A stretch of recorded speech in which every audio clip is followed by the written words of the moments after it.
अब 24 घण्टामा तपाईहरु 18 घण्टा खट्नुपर्छ। 18 घण्टा खटेर काम गर्नुस्। म पनि त्यही गर्छु। 6 घण्टा त सुत्न पनि चाहिन्छ होला। 18 घण्टा खटेर तपाईहरु खट्नुपर्नेछ। मैले 3टा मन्त्रालय सम्हाल्दै गर्दाखेरि मैले कति खट्नुपर्छ मलाई पनि थाहा छैन।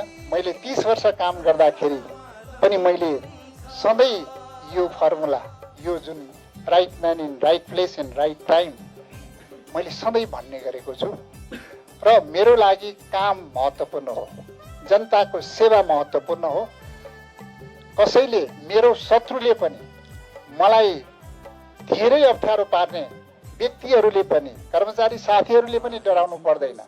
राम्रो व्यक्तित्व, राम्रो काम गर्नेलाई राम्रो जिम्मेवारी दिइनेछ।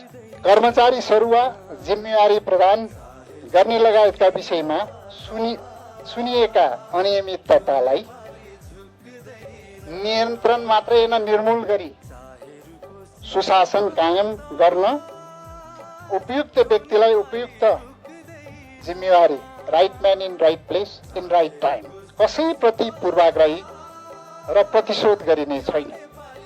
तर सुशासन र आफ्नो जिम्मेवारीलाई इमानदारीपूर्वक पूरा गर्न नसक्नेलाई तुरुन्तै जिम्मेवारीबाट हटाइनेछ।